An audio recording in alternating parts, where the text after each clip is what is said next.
수요일마다 우리가 십계명을 살피면서 하나님의 구원받은 백성들이 어떻게 살아야 되는가에 대해서 우리가 고민하고 있는 시간입니다. 우리 지난주 십계명의 두 번째 계명을 우리가 확인하면서 제가 이 두 번째 계명은 예배의 방법을 가르치시는 계명이라 그렇게 말씀을 드렸습니다. 그러니까 하나님 앞에 어떻게 예배를 드려야 하는가에 대한 이해였다 이렇게 말씀을 드렸죠. 십계명의 구조를 잘 보면 첫 번째 계명은 예배의 대상이라고 말씀을 드렸습니다. 우리가 섬기는 하나님이 누구신가. 그런데 이 계명은 1계명과 연관되어 있습니다. 우리가 섬기는 하나님, 섬김을 받는 하나님은 당신이 예배를 받으실 때에 우리에게 마음껏 예배하라 이렇게 말씀하지 않고 예배를 받으시는 자가 어떻게 예배를 받겠다라고 가르쳐 주신 본문이 바로 이 계명과 관계된 내용입니다. 그래서 크게 두 가지를 살폈어요. 하나는 어떠한 형상을 가지고도 하나님 앞에 나아가서는 결코 안 된다 그랬습니다. 우상같이 하나님을 조각으로 만들어서도 안 되고 그림을 가지고도 하나님께 나아가 예배할 수도 없고, 그래서 우리 신앙의 종교개혁 선배들은 십자가조차도 조심스럽게 다루었던 신앙의 경건들을 보았습니다. 두 번째는 단순히 형상을 만들어서 하나님 앞에 가지고 가는 것만 절제한 것이 아니라 그의 연에서 스스로 자의적 숭배라고 하죠. 골로새서 3장에 기록된 표현 그대로 자의적으로 하나님을 예배해서는 결코 안 된다. 이것을 제가 지난주에 말씀을 드렸습니다. 오늘은 이 두 가지 내용, 우상, 형상을 가지고 하나님을 예배할 수 없고 그리고 자의적으로 하나님을 예배할 수 없다는 이 원리가 가장 잘 증거되어 있는 출애굽기 32장의 말씀을 읽으면서 이 계명과 관계, 두 번째 계명과 관계돼서 어떤 교훈을 얻게 되는지를 조금 고민해 보도록 하겠습니다. 지금 출애굽기 32장의 이 시점에 이르게 되면 이스라엘 백성들은 대단히 불안해 있습니다. 왜 불안해 있는지를 한번 성경 구절을 통해 저와 여러분이 읽은 9절 1절을 보면 알 수가 있습니다. 제가 다시 읽어드리죠. 백성이 지금 불안해 있는데 왜 불안해하고 떨고 있고 두려워하고 초조해 있는지를 한번 살펴보시면 됩니다. 백성이 모세가 산에서 내려옴이 더딤을 보고 모여 백성이 아론에게 이르러 말하되 일어나라 우리를 위하여 인도할 신을 만들라. 이 모세 곧 우리를 애굽 땅에서 인도하여 낸 사람은 어찌 되었는지 알지 못함이니라. 상황이 나와 있죠. 지도자인 모세가 시내산에 올랐습니다. 올라서 40일 가까이 하나님과 교제하면서 십계명을 받고 있는 그 시점이었는데 도대체 내려오지를 않는 것입니다. 이게 말이 40일이지 사실 40일이라고 모세가 이야기하고 간 것도 아니고 기다리는데 하루 이틀이 아니고 40일 가까이 되니까 사람들이 불안해한 것입니다. 그래서 여기 1절 후반에 기록된 것처럼 어찌 이 사람이 어떻게 되었는지 모르겠다 그 말이에요. 산에서 살아있는 건지 죽었는지 모르겠다 그 말입니다. 지금 이스라엘 백성들, 즉 우리는 가나안 땅까지 가야 하고, 왜? 출애굽을 했기 때문에 자유를 얻기 위하여 가나안 땅까지 가야 하고, 또 가나안 땅까지 가는데 그냥 여행 삼아 소풍 삼아 가는 길이 아니고 이스라엘을 대적하는 수많은 원수들이 곳곳마다 광야 곳곳마다 이 대적들이 있기 때문에 싸움을 하면서 걸어가야 될 자리입니다. 그런데 그 자리에 지도자가 없어요. 이스라엘 백성들이 잘 조직된 군대가 아닙니다. 이스라엘 백성들은 군인으로 한 번도 활동해 본 적이 없고, 직전까지 애굽에서 무엇으로 있었냐면 뭐로 있었지요? 노예로 있었습니다. 노예. 칼을 잡아본 자들이 아니고 병기를 잡아본 자들이 아닙니다. 싸움을 할 줄 아는 자들이 아닙니다. 뭐 근력은 있을 수 있으나 칼과 활을 잡아본 자들이 아니기 때문에 싸움은 쉽게 설명하면 젬병들입니다. 못합니다. 근데 거기에 지도자도 없습니다. 대단히 불안하죠. 한번 이렇게 좀 생각을 해보면 비슷할까 생각이 듭니다. 여러분의 남편이 이제 출장을 갔다고 생각합시다. 출장을 갔는데 며칠 가겠다 이렇게 말도 안 하고 갔어요. 그런데 하루 지나도 안 오고, 이틀 지나도 안 오고, 한 일주일 지나도 안 와요. 여러분 어떻죠? 마음이 기쁘진 않죠, 사실. 그렇죠? 근데 괜히 기뻐하시는 표정들을 입 하나 줄었다 이렇게 하시는 분 계시는 것 같은데, 저도 못 물어보겠네, 아내에게. 제가 일주일 동안 없으면 어떻게 하겠냐라면 저 아내는 점심을 제가 밖에서 먹는 걸 대단히 좋아합니다. 저는 작년까지만 해도 제 착각이었던 것 같아요. 점심을 집에서 안 먹으면 아내가 서운하는 줄 알았습니다. 진짜 그랬었어요. 그래가지고 제가, 아내가 워낙 깔끔하게 잘 차려주고 기쁨으로 차려주니까, 그래서 제가 식사 약속이 있어도 아내가 기다린다 해서 신방이 아닌 이상은 반드시 집에 들어갔습니다. 또 어느 날 하루 이렇게 얘기하더라고. 밖에서 밥 먹는 날 없어? 이렇게 물어봐요. 이 말을 곱씹어서 보니까 들어오지 말라는 겁니다. 그래서 제가 이제는 약속만 있으면 점심 때 집에 안 들어가서 먹습니다. 그죠? 근데 제가 뭐 이런 경우는 아니에요. 일주일도 넘고 막 가장이 몇 주 안 들어오면 불안하죠. 뭐 며칠 나갔다 온다고 약속한 것도 아닌데 가장이 돈을 벌러 나갔는데 소식도 없어요. 아무런 편지도 없어요. 살아내 죽었는지 몰라요. 근데 하루 이틀도 아니고 열흘, 20일, 30일, 40일 가까이 아무 소식이 없으면 사실 불안합니다. 얼마나 백성들이 불안하겠어요. 불안하죠. 그래서 이 사람들이 어떤 결정을 내렸냐면, 지금 우리의 지도자가 없으니까 이거 큰일 났다. 그래서 아론에게, 이게 모세의 형 아니에요. 아론에게 뭐라 말하냐면, 보이지 않는 하나님을 보이게끔 우리에게 좀 만들어 달라, 그렇게 이야기를 했어요. 지금 뭘 만들어 달라고 했어요? 우상을 만들어 달라 했어요? 하나님 만들어 달라 했어요? 제 말을 잘 들으셔야 돼요. 하나님 만들어 달라 했습니다. 하나님 눈에 안 보이셔요. 그런데 하나님을 좀 눈에 보이게끔 해달라고 하는 겁니다. 이거 저도 가끔, 여러분도 신앙에 좀 연약할 때, 그리고 가끔 신앙에 조금 다운될 때 주님 앞에 조금 떼쓰면서 기도하는 게 대부분 이런 기도고, 여러분만 하는 게 아니라 저도 그런 기도한다 그 말이 지금도. 그리고 아예 세상 사람들은 뭐라 말하죠? 너희가 믿는 하나님이 정말 계시면 하나님을 보여줘봐. 어떻게 보여줘야 돼? 저 아프리카에 아사자들이 안 생기거나, 세월호 같은 참사가 안 생기거나, 그렇죠? 시국이 이런데 이 국가의 이런 위기조차도 발생하지 않게끔 좀 보여줘봐. 그러니까 얼마나 좀 시원하겠어요, 사실. 그래서 이스라엘 백성들이 그걸 요구한 겁니다. 보이지 않는 하나님을 좀 보이게끔 섬겨달라. 열심히 섬길 수 있도록 그렇게 해달라는. 그래서 아론이 기가 막히게 말합니다. 기가 막히게 준비해서 이렇게 행동을 합니다. 2절부터 제가 3절, 4절 초반까지 읽어드릴 텐데 보세요. 아론이 그렇게 요구한 그들에게 이르되 너희의 아내와 자녀의 귀에서 금고리를 빼어 내게로 가져오라.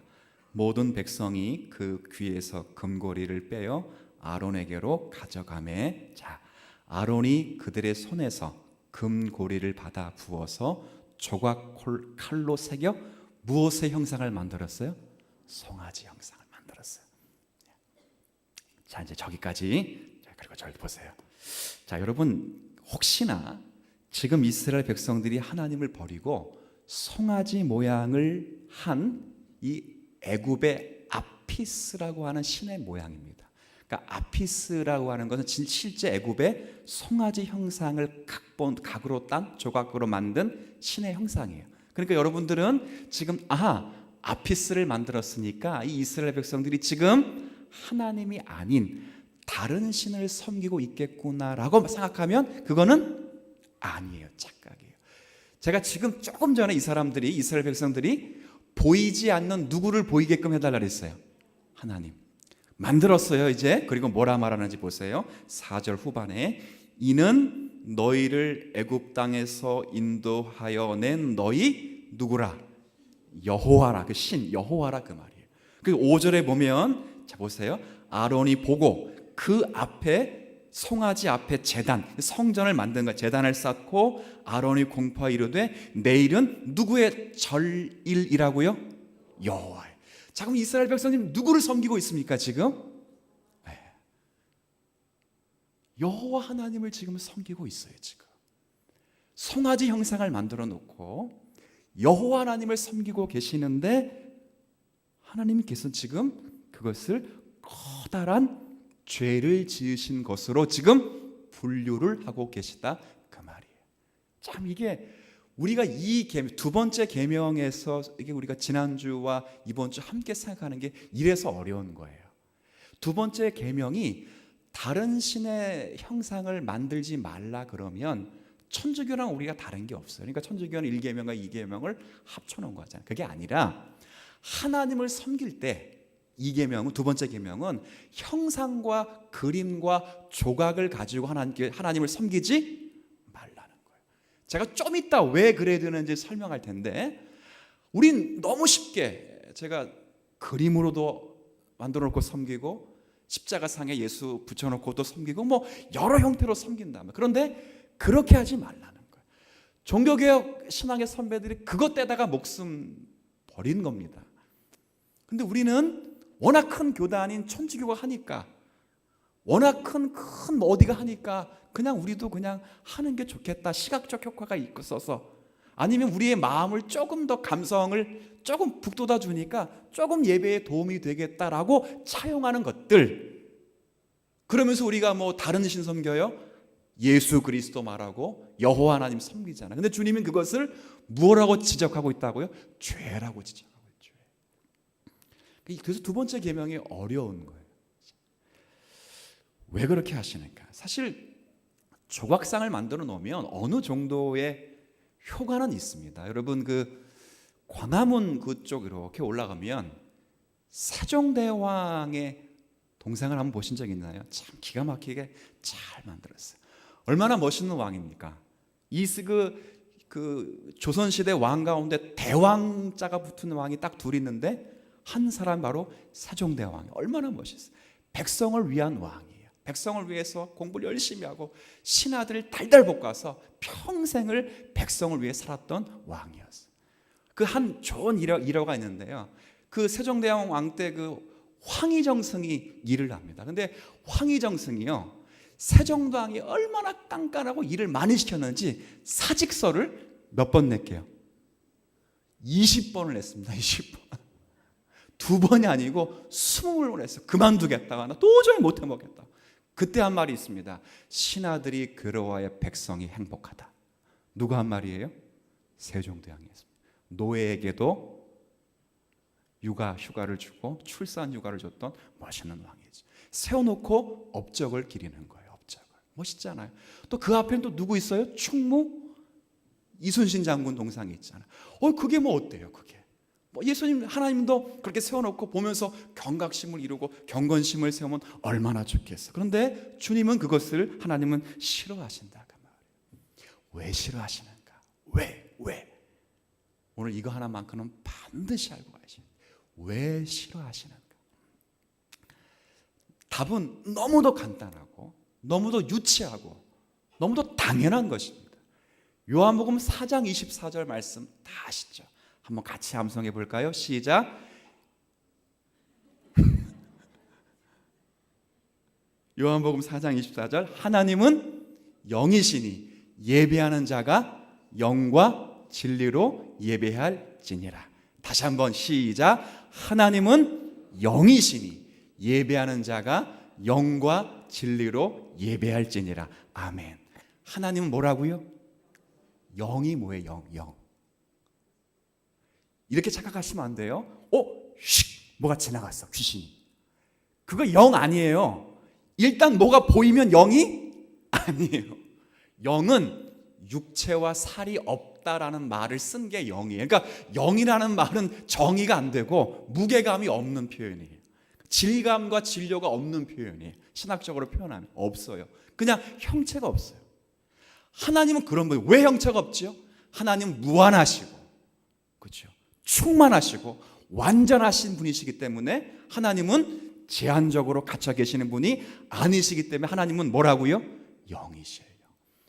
이 물음이 나오기까지 예수님의 답을 잘 보세요. 예수님이 요한복음 4장에 보면 사마리아로 이렇게 지나가시다가 너무도 잘하는 사마리아 여인을 만납니다. 또 여인과 이런저런 대화가 나누다가 예수님이 여인의 상태를 기가 막히게 잘 꿰뚫고 있으니까 이 여인이 그 예수님이 선지자로 딱 알았어요. 선지자를 알고 평생에 이 여인이 궁금해했던 것 딱 한 가지를 묻습니다. 뭘 묻냐면 우리 조상은 바로 이 산에서 예배하고 있습니다. 그런데 당신 같은 유대인들은 예루살렘에 예배할 곳이 따로 있다고 합니다. 그런데 그 메시아가 오시면 어디서 예배를 하는 것이 맞습니까? 라고 예수님이 주님이신 줄 모르고 선지자님을 묻습니다. 그때 주님이 뭐라 말씀하시냐면 이 산에서도 아니고 예루살렘에도 아니고 영과 진리로 예배할 때가 있을 것인지 곧 이때라. 그렇죠? 그러면서 하나님은 영이시기 때문에 이 산에서도 예루살렘에도 아니라 예배하는 자가 무엇과 무엇으로?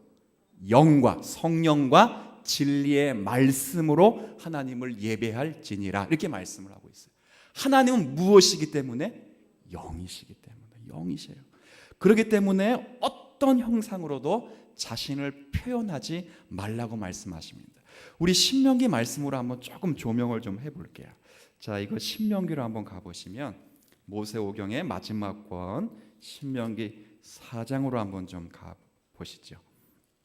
4장 12절.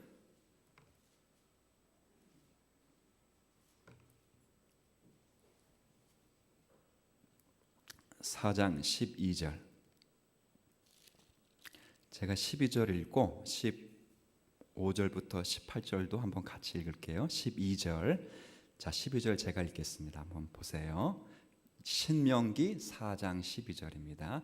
여호와께서 불길 중에서 너희에게 말씀하시되 음성뿐이므로 너희가 그 말소리만 듣고 형상은 보지 못하였느니라. 잘 보세요. 15절 똑같습니다.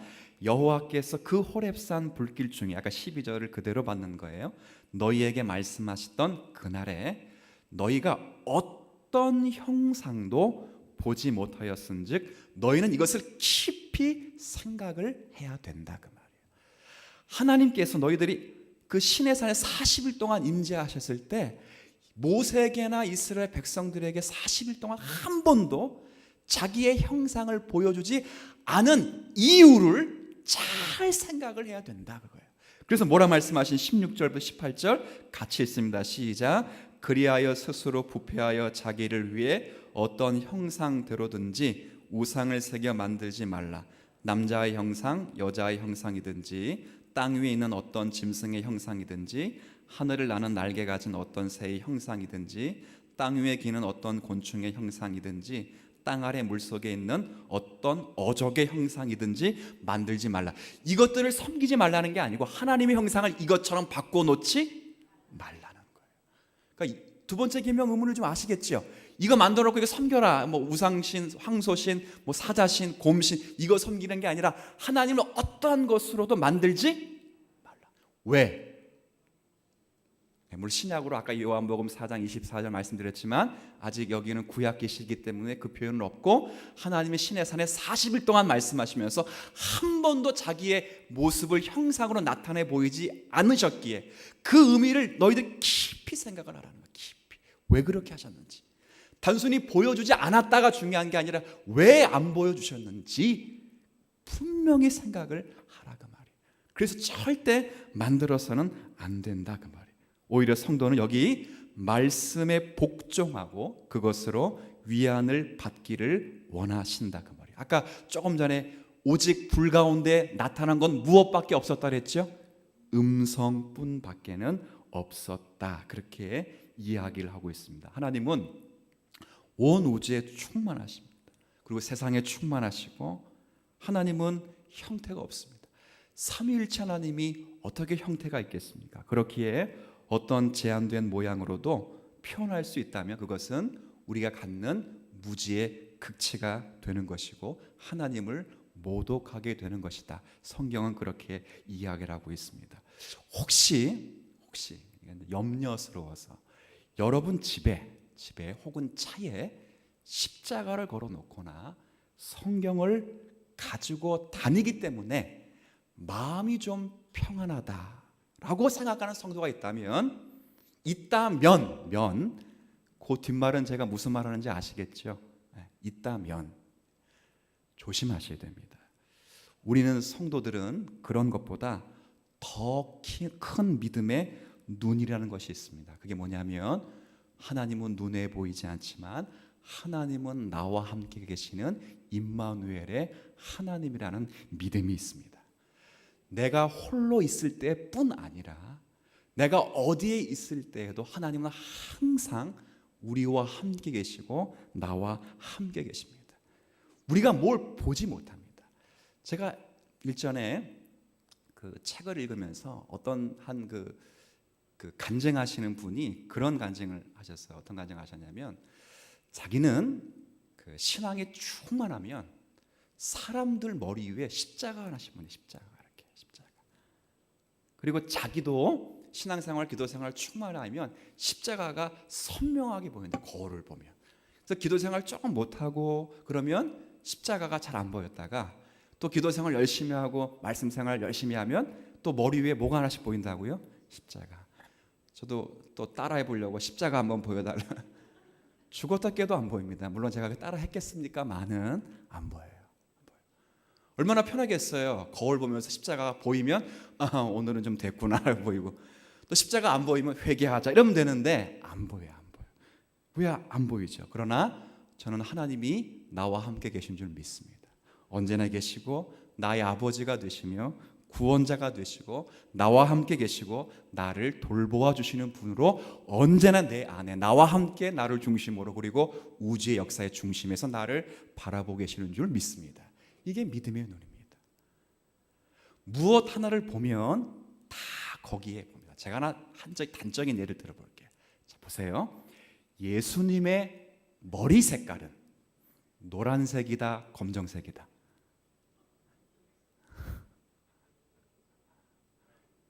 여러분 거의 보면 영화에서 보면 예수님의 머리 색깔이 거의 뭐예요?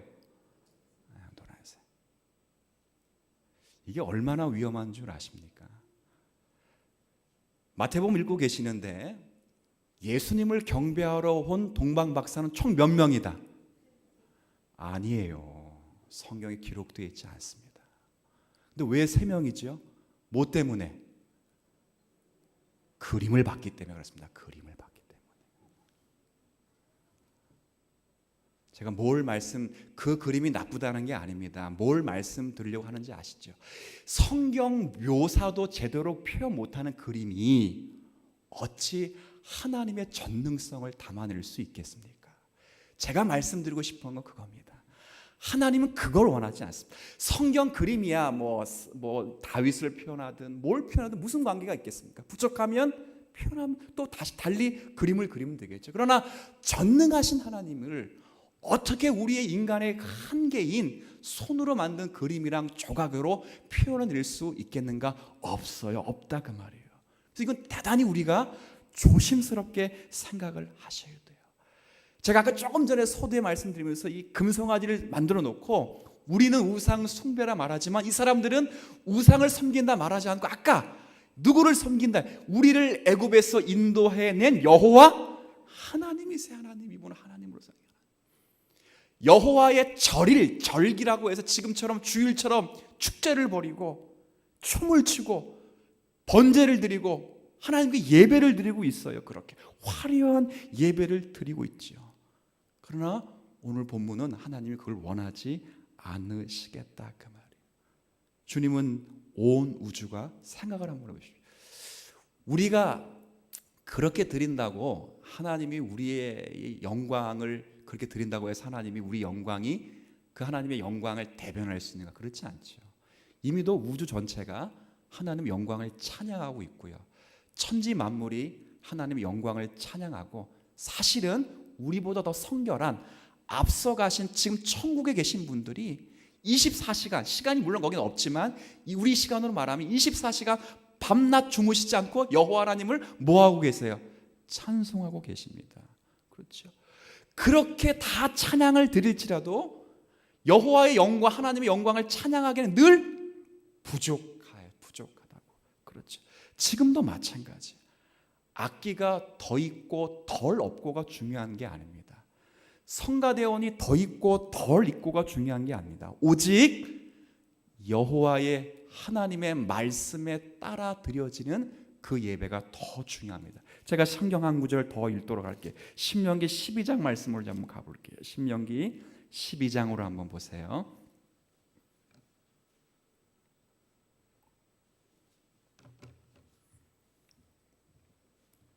신명기 12장 30절부터 제가 32절까지를 조금 읽어드리겠습니다. 283쪽 신명기 12장 30절. 너는 스스로 삼가 주의하라 그 말입니다. 깊이 생각하여 주의하라 그런 뜻입니다. 내 앞에서 멸망한 그들의 자취를 밟아 올무에 걸리지 말라. 또 그들의 신을 탐구하여 이르기를 이 민족들은 그 신들을 어떻게 섬겼는고 나도 그와 같이 하겠다 하지 말라. 그러니까 이 말이 뭐냐면 이방신을 섬겨서 나도 이방신 섬긴다는 게 아니라 이방신 섬기는 게 너무 화려해. 그 화려한 것 갖고 누굴 섬기겠다고요? 하나님을 섬기겠다니 말하지 말라 그 말이에요. 멋지게 한번 하나님 섬기려고 연구하다 보니까 이방신들이 섬기는 게 얼마나 멋있어요. 그죠? 멋있어요. 그걸 가져와서 야, 이 방식으로 정말 좋은 거니까 하나님을 섬기겠다 그렇게 하지 말라는 거예요. 31절. 내 하나님 여호와께서는 내가 그와 같이 행하지 못할 것이라. 그들은 여호와께서 꺼리시며 가증히 여기신 일을 그들의 신들에게 행하여 심지어 자기들의 자녀를 불살라 그들의 신들에게 드렸느니라. 그리고 31절 함께 같이 읽습니다. 시작. 내가 너희에게 명령하는 이 모든 말을 너희는 지켜 행하고 그것에 가감하지 말지어라. 그러니까 우리가 하나님께 합당하게 예배드리는 것은 하나님의 말씀에 무엇을 더할 수 없고 하나님의 말씀에 무엇을 뺄 수가 없어요. 우리가 할 수 있는 그거예요. 예배 방식도 똑같아요. 예배도 마찬가지. 무엇을 더할 수 없어요. 무엇을 뺄 수 없어요. 우리가 성가대원 가운데 야 찬양 멋있게 하면 좋아. 세례받지 않은 분도 만약에 성가대원도 안 친다. 그럼 범죄예요. 악기로 하나님께 영광 돌리고 싶다 했으면서 칸타 아니 무슨 찬양대를 만들어 놓고 악기를 다루는 가운데 예수를 잘 모르는 사람은 악기 딱 안 쳤어. 그게 하나님을 기쁘시게 하는 것이 아니에요. 그건 우리를 기쁘는 거야. 우리가 스스로 기쁜 거야. 우리가 스스로. 이걸 자의적 숭배라고 해요. 자의적 숭배는 우리가 기쁜 거야. 우리 만족. 예배를 다 드리고 나면 시원하다. 예배를 시원해서 드립니까? 기도 다 하니까 할 것 다 했다. 나 오늘 하루 좀 시원한 것 같아. 이래서 기도하는 거 아니잖아요. 하나님의 뜻을 배우고 주님이 무엇인 것을 배우기 위하여 예배를 드리 마땅한 그 영광을 찬송하기 위해서 예배와 기도가 필요한 것인데 우리가 거기에 걸맞는 것을 하기 위해서는 냉정하게 그리고 깊이 상고해서 여기 구약적 용어 삼가라는 말 참 좋습니다. 깊이 주의하고 생각하여 주의 깊게 고려해서 말씀을 가감하지 않으며 그렇게 예배하기를 간절히 원하는 거예요.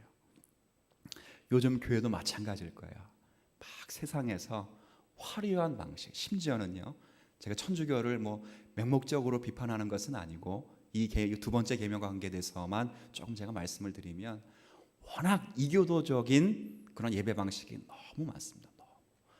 그것이 여러분 마음에 든다고 해서 제가 지난번에 한번 아주 오래전에 몇 년 전에 그런 설교 한번 했죠. 제가 결혼식을 갔는데 이 통합측 목사님이 결혼식을 진행하는데 결혼 예식에 성찬식을 하더라고요. 성찬식. 너무 멋있죠. 뭐 울고 난리도 아니고 결혼 예식 성찬식 하니까. 근데 왜 하냐 보니까 결혼 예식이 성례인 천주교에서 결혼 예식을 성례이기 때문에 성례는 반드시 거기에 뭘 해요?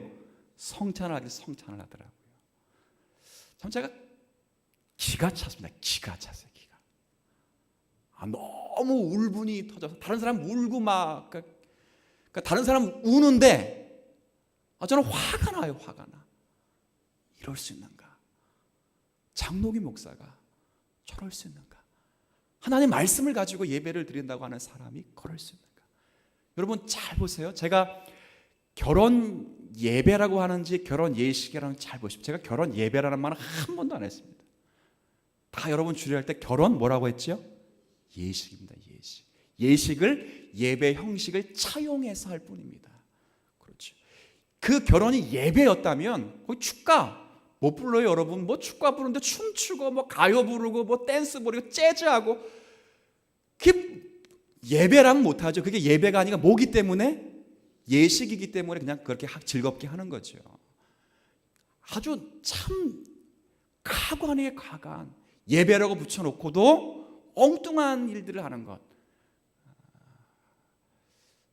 제가 이제서야 한번 말하는데 참 이거 언젠간 좀 말하고 싶었는데 우리 성도님들 여러분 잘 분별하셔야 됩니다. 좋은 게 좋은 게 아닙니다.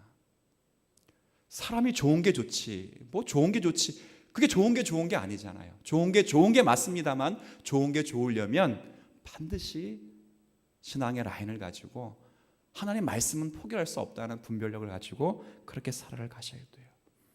예배의 형식이 우리 신앙의 선배들이 고수한 그 6가지 형식이 있는데 제가 몇 가지만 6가지만 그 제목만 읽어드릴게요. 6가지 형식이 첫 번째가 예배가 있습니다. 예배. 두 번째는 기도가 있습니다. 기도. 세 번째는 말씀이 있습니다.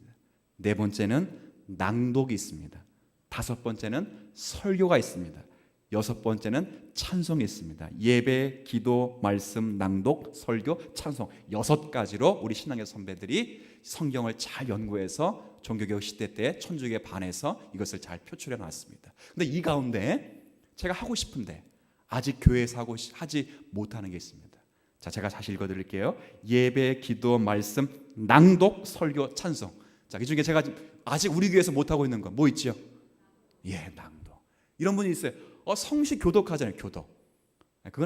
그게 아니고 이 낭독은 구약의 한 장, 신약의 한 장을 읽고 잠시 구약의 한 장 읽는 걸 설명하고 신약의 한 장 읽는 걸 설명, 교차 형식으로 설명합니다. 그게 길면 15분에서 20분까지 갑니다. 그런데 그 당시 예배는 2시간 예배를 드렸으니 가능한데 지금 한국교회 예배 현실은 얼마 예배를 드리죠? 1시간이에요. 1시간. 설교 얼마 하죠? 우리 교회만 길죠. 다른 교회 가면 샘플에서 20분에 25분 하잖아요. 그렇죠? 그러니까 그렇게 끝나는 시기 때문에 이걸 못해요. 저는 우리 주님 사랑교회 성도 여러분들이 잘 숙고하셨다. 이런 말씀 드리는 거는 우리가 한번 좀 생각해 보시라는 거예요. 잘 숙고하셨다가 그래? 그럼 괜찮음이 아니라 그것이 맞다면 괜찮아. 그렇게 하는 것도 옳겠다라는 생각을 한 번쯤은 해주셨으면 좋겠다 하고 싶어서 제가 말씀을 드리는 거예요. 이거 참 우리가 예배를 지킨다는 것은 우리가 함부로 할 수 있는 것이 아닙니다. 제가 이렇게 좀 묻고 싶어요. 누구를 위해서 예배를 드리십니까? 이건 우리가 성도를 위해서 성도에게 잘 보이기 위해서 예배 드리는 것도 아니고 더욱 적극적으로는 불신자들이 감동받으라고 예배를 드리는 것 아니에요. 예배 드리는 것은 오직 예배를 받으시는 하나님께 예배를 드리는 것입니다. 여러분 예배 불신자가 예배 드리는 것 아니에요. 유교 우리 사회잖아요. 유교 사회에서 제사를 드려도 제사 아무나 드립니까? 아니요. 그 가족 일원만 드릴 수 있어요. 저희 큰 집도 지금도 제사를 드리는데 우린 여자도 절 못해요. 오직 누구만 절을 하냐면 남자만 절합니다. 남자만. 그렇죠? 가족만 할 수 있어요. 그것도 남자만 할 수 있어요. 근데 예배는 아니에요. 하나님의 선택받은 백성들이 말씀과 진리의 근거에서 그리고 성령의 의지에서 하나님을 바르게 예배할 때 그것이 화려하든 초라하든 간에 그렇게 예배하는 성도들의 예배와 구원의 감격을 하나님이 받으시는 줄 여러분 믿으십시오. 이 확신이 있어요. 확신이. 소아시아 7교회 편지를 쓰면서 사도 요한이 그 편지를 예수 그리스도 계시를 받으면서 빌라델피아 교회 편지를 쓸 때 칭찬의 내용이 하나 딱 기록되어 있어요. 그 칭찬의 내용이 얼마나 멋있는지 제가 좀 읽어드릴게요. 그 칭찬의 내용이 그렇습니다. 그러니까 내가 작은 능력을 가지고서도 내 말을 지켰다. 이 칭찬의 내용의 전부입니다. 그러니까 빌라델피아 교회는 칭찬만 받은 교회인데 칭찬의 주 핵심은 뭐냐? 너희들이, 그러니까 빌라델피아 성도들이 작은 능력. 그러니까 이 세상에서 성공한 사람이 없어요. 변호사도 없고 의사도 없고 검사도 없고 뭐 성공한 사업가도 없어요. 잘 나가는 사람도 없어요. 똑똑한 사람도 없어요. 그런데 한 가지 잘하는 게 있어요. 똑똑한 사람이 없고 화려한 사람이 없어도 하나님의 말씀은 잘 뭐한다고요? 지킨다는 거예요. 지킨다. 목에 칼이 들어와도 예배를 드리는 방식을 바뀌지 않고 하나님을 순수하게 예배하고 있다. 뭐하고 있는 교회? 순종하고 있는 교회예요. 주님이 기뻐하시는 성도가 누군가? 다른 거 아니에요. 하나님을 기쁘시게 하겠다. 이 소리 문답에 있어요. 기쁘시게. 어떻게 기쁘시게 해요? 주의 말씀을 순종하는 것, 그분의 뜻을 기뻐하고 따라가는 것, 이것이 주님이 기뻐하시는 것이고 주님을 기쁘시게 하는 것이고 그리고 하나님 받으시는 예배인 것을 여러분이 기억하시면 좋겠어요. 오늘 이 두 번째 계명을 가슴에 받으면서 여러분에게 조용히 물어보십시오. 내가 누구를 위해 예배하는가? 내가 누구의 기쁨이 되길 원하는가?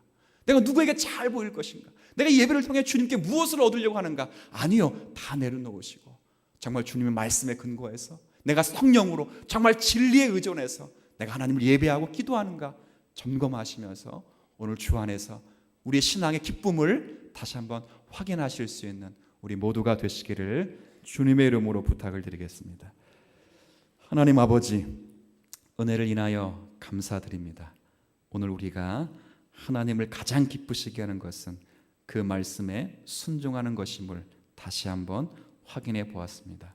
오직 하나님께서 주신 방법에 순종할 때 인간이 보기에는 그리 화려하지 않더라도 그 순종으로 인해 하나님이 영광 받으시는 것을 믿고 오직 주의 은혜를 따라 간구하여 주님 앞에 나아가는 성도들 되게 하여 주옵소서. 혹 우리가 우리의 욕망 속에서 자의적으로 하나님을 예배하기를 소원할진대 언제나 삼가 주의하게 하시고 말씀에 입각하여 우리가 점검하고 또 점검하여 주님을 예배하는 귀한 성도들 되게 하여 주옵소서. 감사드리며 예수님의 이름으로 기도 올립니다. 아멘.